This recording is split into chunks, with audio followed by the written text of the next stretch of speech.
Have you ever wondered why in the world would anyone use a dedicated MP3 player in 2026? I mean, with Android phones and iPhones, aren't those objectively better and infinitely more convenient? But you see people selling MP3 players, iPods online for hundreds of dollars. And why would people spend so much time and money invested in modding and upgrading these old retro players? It turns out there's a lot of good reasons that thousands of people are doing this, and it doesn't all have to do with nostalgia. In fact, some of the reasons they do it might surprise you. So first, let's start by talking about what even is a dedicated MP3 player. So I have a couple things on my desk here. Let's take a quick look. So these are an assortment of MP3 players that I've owned throughout the years, and one or two I currently use right now. And just a quick overview to show you the kind of styles that you might encounter. You have a modern player like this. This is a Hibi M300. This is an Android-based player. This is a Sony A105. This is also an Android-based player, and they have a lot in common. This is a Sony NWZ A45, I believe is the model. This is a non-Android player. This is a custom Sony operating system. It's probably based off of Linux or something. I have no idea. But this is just a custom operating system, which has pros and cons. This is a traditional iPod Classic, 7th generation, similar to the 6th generation. This is a Sansa Fuse V2 and a Sansa Zip Clip by SanDisk. So basically, these are the different styles of MP3 players you might encounter. With the more modern players, like these two, you have USB-C connectivity, SD card support, Bluetooth, streaming apps because they're Android-based. The negative of these players, typically speaking, is that they have poor battery life. Now, the Hibi M300 actually, for this type of player, has very, very good battery life. The Sony does not. These are kind of polar opposite in terms of battery. However, there are differences in their interface and the software that they come with for playing music and just the overall size and feel in the hand and the controls and whatnot. This player being custom Sony software and not Android means you're limited to not being able to use streaming apps. You can only play files locally with the built-in app. I personally find that this is one of my favorite music apps ever designed, so I love this player. It has Bluetooth, but it has a proprietary connector on the bottom for syncing and charging, which is this cable here. It's not this exact cable. It looks just like the Sansa cable. That's sort of, it's called a WM port, I believe, or something like that. So then you have the iPod Classic, which the iPod Classic is the oldest of this lot, which means that it has a 3.5 connector. It has no Bluetooth. It has a nice interface with very nice design. This is probably one of the peak interface designs in terms of functionality and tactility. This unfortunately does have a proprietary 30-pin dock connector from Apple, which they're pretty widely available, so they're still easy to find. You can get them on eBay and third parties and whatnot, but you will need that to charge and sync. This is the Fuse V2. This also has a proprietary cable, which I don't like that as much. It's not as easy to find, although you can still find these on eBay. Similar to the 30-pin or the Sony cable, they all have like a wider multi-pin connector that goes into a standard USB-A connector. Lastly, you have the zip clip. This is the smallest by far.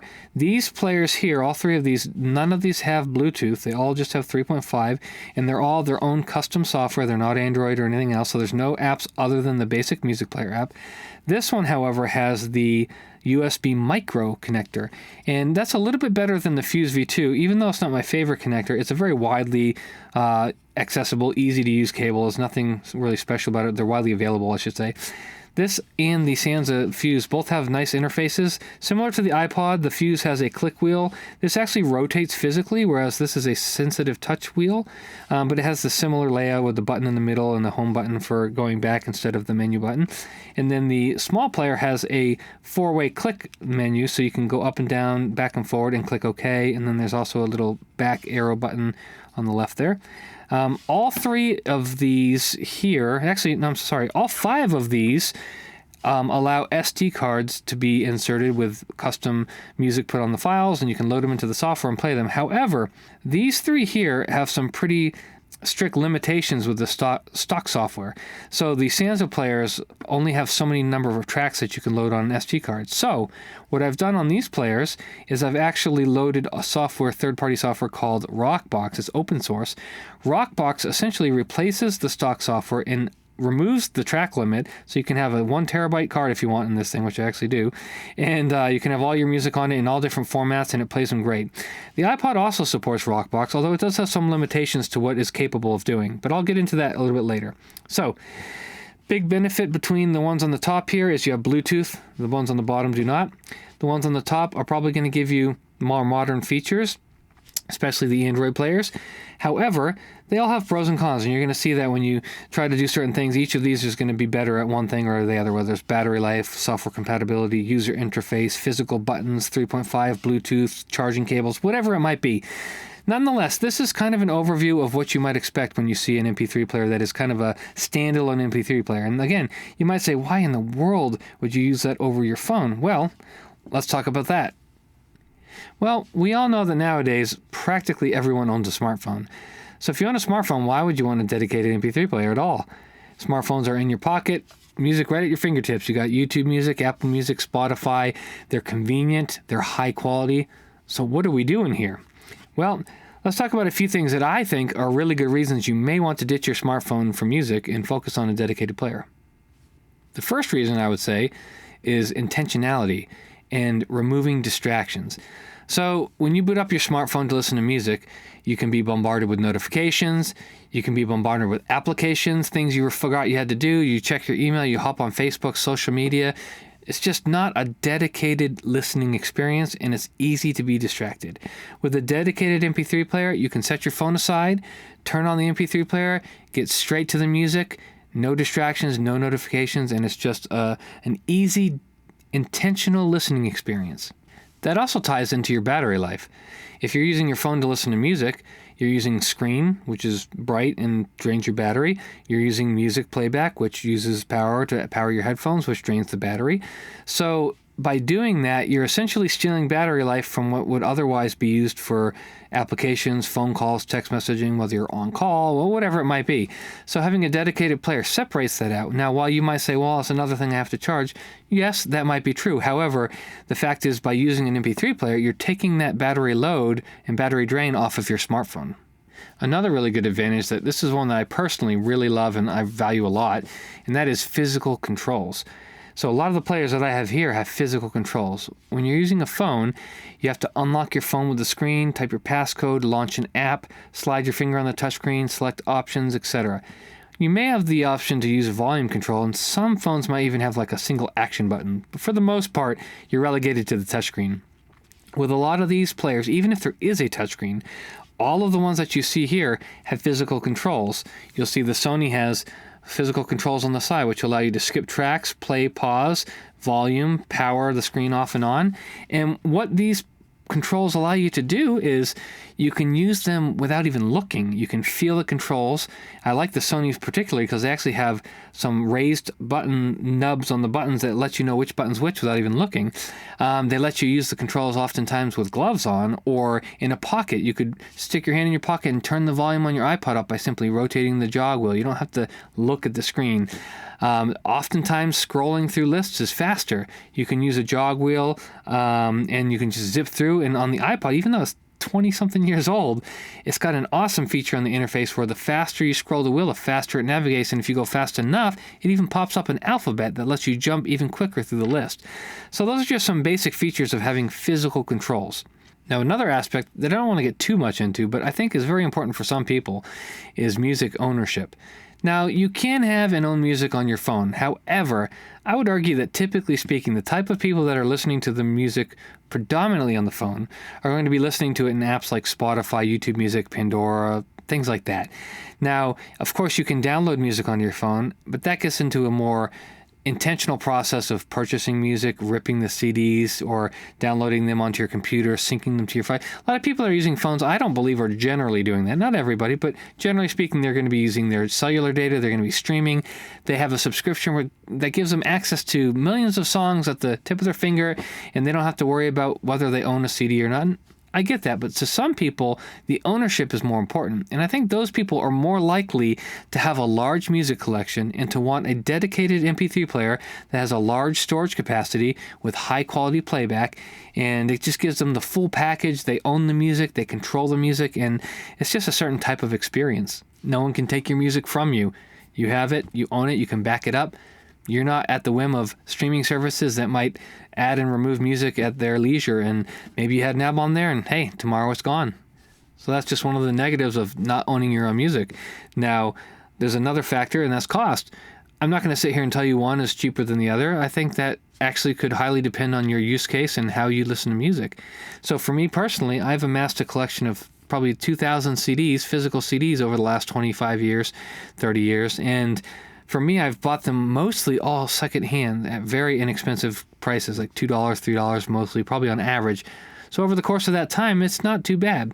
For you, maybe the large database of music and the discoverability of music is more valuable to you, so you don't mind paying a $10 a month subscription to one of these services.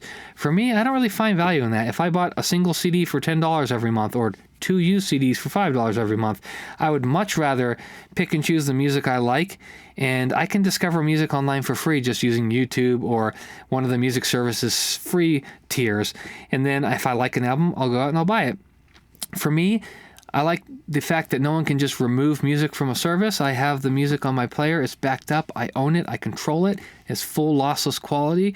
Its availability is always on. In other words, streaming services may not work on an airplane. Now, I realize some apps let you download temporary downloads and things like that for offline play, but that's a management thing that I don't want to have to deal with. I just like to have all my music on my player, available and accessible at all times, no matter the signal or the connectivity. So those are just some pros and cons to each. It's going to come down to how you listen to music and what you value the most to whether or not it's worth having a dedicated MP3 player. But in my opinion, there's no doubt that the listening experience between the two is very different. I think that streaming is definitely designed a certain way to cause you to have certain listening habits. It encourages things like skipping and certain types of playlists and algorithmic recommendations, whereas a dedicated MP3 player is, I believe, a little bit more intentional. You're going to choose a time where you sit down and you pick a certain set of music, specifically an album in my case, and you listen through that album intently from start to finish. And for some people, myself included, I think that can often lead to a very deep appreciation for the entire collected works of a single artist. If you look at my music library, for instance, you'll notice I have entire discographies of artists. David Gates, Alan Parsons Project, The Midnight. I'll have John Denver. I'll have like 30, 40 CDs to some of these people. And that's just a certain experience that I think is not as common with streaming. It's not that it's not possible, but again, it's driven by algorithms and sort of the way that people listen to music is different. And there's nothing wrong with that. If you like listening to streaming, awesome. If you like listening to physical media on portable MP3 players, awesome. In this video, we're obviously talking about a dedicated MP3 players. So what's another reason you might want one of these? How about sound quality? Well, aren't phones better sound quality nowadays because they have awesome high-tech blah, blah, blah, blah, blah? Sure, phones are great. But a lot of times when you get a dedicated MP3 player, you have a couple key features that are superior. We talked about the battery and the physical controls, but we can also talk about the things inside like the DAC and the amplifier. If you don't know what a DAC is, it's a digital analog converter, and what that means is it basically takes the digital signal from the ones and zeros of your file and it converts those into the analog signal that is actually played out of the output into your headphones. You also have the amplifier, and the amplifier is what takes that final signal that's going out of the headphone jack and boosts that signal to a level that you can hear, so it amplifies it. Now, why would you care about these things? Well, in the audiophile community, there's many people that believe that having a better DAC and a better amp results in better sound quality. Now, I do want to be careful how I say this. I don't want to offend anybody, but I don't think there's a big difference between most DACs and amps. Now, I'm not saying there are none. I think there are differences. And in most modern phones, I don't think you're going to be able to hear a difference between an iPhone or a Sony phone or a Samsung phone. With very small exceptions, all of these have superb DACs and amplifiers. Now, you may notice, absolutely notice, that your phone's not powerful enough to drive massive big headphones. That's a different story, and that's where you would want amplification power. However, for earphones that are more sensitive, most phones can drive pretty much any earphone to blistering levels, and if you're not getting satisfied with that output, you're probably going to go deaf. So, with that said, I think that the DAC and amp conversation here is not as important for most people. Is there a difference? Yes. Are some of them sonically better? Yes. How much does it matter? Well, in my opinion, I would actually say that for most people, the majority of people, it's the least important factor. In fact, you would gain a much larger difference in sound quality by finding a better mastering of an album that you love.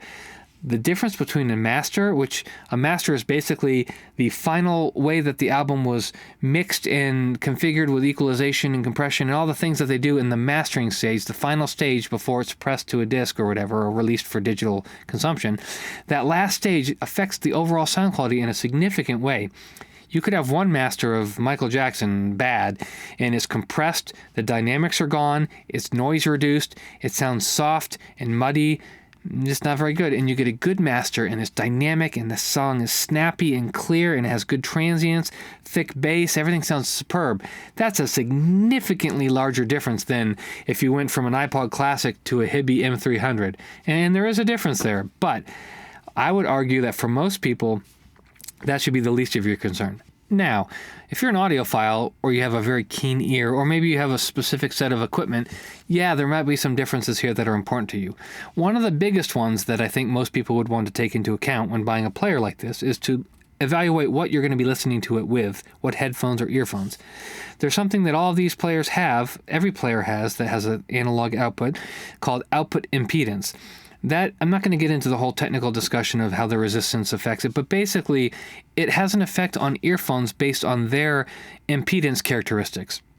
And what that means is something like an iPod Classic, which might be somewhere between 5 to 20 ohms of output impedance, that's going to have a larger effect on the frequency response than something like the Hibby or the Sony that have a less than 1 ohm output impedance. You might find that with all these players that have sub 1 ohm output impedance, your headphones or earphones sound the same, but on something that has more impedance, you have extra bass or extra treble or some skew in the frequency response that can be sometimes significant. So that can be a major factor. Another factor would be noise floor. Some of these have a very quiet noise floor. The background behind the music is very dark, while others with very sensitive earphones might have a low level of hiss. And for some people, that's not a problem. It almost sounds like tape noise or something like that. And for people like me, I don't like that. I want a very clean, clear background. So you can see there's a few different things that affect sound quality. But there's some other not so obvious things that can affect sound quality. For instance, equalization. Some people might argue against equalization, but I'm probably one of the biggest proponents for using it. It's a fantastic tool that can significantly improve the sound of your earphones or headphones if you know what you're doing, and maybe I'll make another video on that. But needless to say, not all these players have customizable equalization. The iPod Classic might have some basic presets which are very limited and generally speaking aren't very good. Something like the Sansa player, if you put Rockbox, which is the third-party open source software, that'll give you a parametric EQ, which is incredibly powerful. The Sony might have something in between, where it has like a parametric or maybe a graphic equalizer, whereas the higher-end Android players will have a fully parametric depending on the application you use. What that allows you to do is that allows you to get very specific using something on my site, the squig link that I have, dentReviews.com. You basically can make a corrective profile that EQs your earphones or your headphones to a certain target or to correct for a problem. And with the right technique, you can listen to your headphones and get used to the sound and correct problems using equalization. So some of the players have that, some of them don't. So where does that leave us? Well, we've gone over a lot of the different sound quality and features of the dedicated MP3 players. You have more powerful amplifier, possibly a better DAC, larger storage capacity, maybe parametric equalization, maybe physical controls, maybe support for high-resolution files. Yeah, there's a lot of different things that may or may not be a benefit over the phone you have. Well, another factor that we have to take into account, though, is cost. I would argue that cost is probably one of the major downsides of an MP3 player. You already have a phone in your pocket, you can already play the music, you don't need anything else. And to add a dedicated music player to your life, it's going to cost you. Some of these cost a few $100, upwards of $1,000, and even more for some niche audiophile level players. You're also going to probably need to buy some SD card storage so you can put your music on it, and storage prices right now are kind of insane. And then another downside is that it's yet another device you have to carry around. You're going to put it in your pocket with your phone, or you're going to put it in a bag. Maybe it's another charger you have to carry, or another proprietary charging cable. It's just, you got to charge another battery. You got to have another SD card. It's just another thing. So for some people, they don't like that. For some people, the dedicated functionality of it is worth having that extra device to carry around. And some of that can be mitigated depending on which player you get, which also leads me into storage management. So depending on which player you get, managing your music can be either incredibly simple or incredibly tedious. Take, for example, the Sony 105 or the Hibby M300. Those basically allow you to just drop a folder of music onto the player, open your app and hit sync, and after waiting for the database to build, you're good to go. You start playing your music and you have it all organized. But on some players, especially things like a modded iPod Classic, the process is not that easy. On the iPod Classic, you have to use special software or the Mac Finder. You have to sync in certain quantities of batches. You have to convert tags a certain way, embed art a certain way. And it becomes a much more tedious process that is prone to more bugs and more just wasted time, honestly. And then there's some players that are kind of in the middle, like the Sony NWZ A45, where, yes, you can generally just put music on it. However, it doesn't support all the same files, and sometimes there's bugs, so you have to go and you have to tweak the files. And then when you put them on, every single time you put the card in, you have to wait 20 minutes for it to scan your database. So it really just depends on the player and the experience you're going to have. But that is something to consider. Now, speaking of the iPod Classic and other similarly retro players that are modded, oftentimes when you mod a player like this, you're dealing with aging hardware, dying batteries, failing equipment, worn out buttons. So that's just something you have to take into account too, whether it's going to be a time investment or a money investment to keep the thing updated and maintained. And for some people, that becomes part of the hobby. But with all these negatives I just listed, what would make you want to listen to MP3 players? Well, first and foremost, I'd say is probably focus, intentionality. I would liken it to film photography. You have digital cameras with all the fancy features, etc., but a lot of people are gravitating more towards film photography because it helps you to slow down and to focus, and the photography experience becomes deeper. I think the same thing can happen with a dedicated MP3 player. You slow down, you focus, and instead of consuming music, you start to experience the music. I would say it's sort of akin to reading a physical book rather than digital music, or driving a standard manual transmission rather than an automatic, or listening to vinyl. They're not necessarily more convenient, but most people find them more engaging. It really allows you to create more intentional music habits. Instead of listening to random music, you sit down, you choose an album, and you listen. Does that sound appealing to you? It sure does for me. Whether or not you want a dedicated MP3 player obviously is going to be a personal choice, but some of the people I think these might be a good fit for would be collectors, someone with massive music collections, and people that are, into the collectability of it are probably going to have the files synced to their computer with high quality album art and fully tagged composers and this and that. And these will give them a nice place to store that music for playback anywhere at any time with good sound quality. Commuters, again, on the subway, you might want to have an MP3 player so you're not using your phone, it's not out of your pocket, and you can use the controls to have the physical controls for more ease of access. Travelers, again, on a plane and traveling to another country, you may not want to use your battery on your phone because you might need that. You may not have a good chance to charge at any given time during the day, so you can use the battery of your MP3 player. And again, the physical controls and whatnot are just a bonus. And what about just people wanting fewer distractions? When I listen to music, I don't want to be distracted. I don't want to pick up my phone and end up 20 minutes later scrolling through social media and thinking, what did I do? Oh yeah, I was going to listen to that album. And then lastly, it may sound silly, but I think a lot of people that enjoy electronics and fiddling and restoring old electronics, this is an awesome case for them. They can buy something like an iPod Classic and they can invest some time and a little bit of money and they can come out with a really cool MP3 player that's powerful and good quality. So then who is a dedicated MP3 player not ideal for?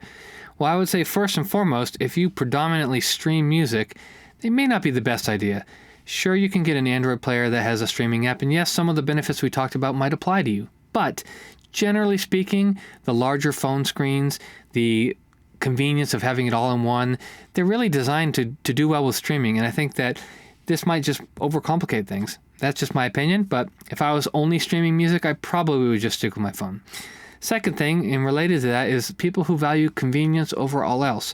I get it. You don't want to carry another device. You don't have to charge another device, etc., etc. Maybe these aren't for you, which ties into the last point, and that is file and music management. Sure, some of these players are a little bit more advanced, a little bit more simplistic, but for the most part, you log into Spotify or YouTube Music, you click play, and you listen to your music. On these players, you're going to have some level of music or file management, whether you have to tag the music, rip it from your CDs, add album art to it, customize playlists so that you can sync it in chunks, whatever you need to do, there's going to be some level of management there. And I get it. Some people don't want to do that. So it is what it is. Those are probably reasons I would say stick with your phone. But dedicated players aren't making a comeback because they're objectively better. They're making a comeback because it's a different experience. They remove distractions, give you a more intentional listening experience. They let you have ownership of your music files. And in the case of something like the iPod Classic, some people actually just find it fun to modify them and tinker around with them. So whether or not that's worth carrying another device, it's really a personal decision. But once you spend a little bit of time with one, it's pretty easy to see why so many people are falling back in love with them. And many people in their early 20s, they didn't have these iPods when they were new, when they were growing up. They're not really attracted to these because of nostalgia, but because of simplicity and functionality. And I get that. So, do you have a dedicated MP3 player? Or are you just happy with your phone? Let me know. Also, if there was one MP3 player that you could bring back from the dead, I'm curious, what would it be and why? Let me know in the comments. One other thing I want to mention before I go, I have an iPod Classic, as you can see here, and I just bought a kit to actually upgrade the battery and storage of this iPod to use an SD card and a larger battery, and I'm going to record the process of me embarrassing myself as I upgrade this, and maybe put Rockbox on it as well. If you want to see that video, please like this video and subscribe to my channel so you can stay tuned for when that's posted, and as always, I really appreciate you guys, and thank you for watching.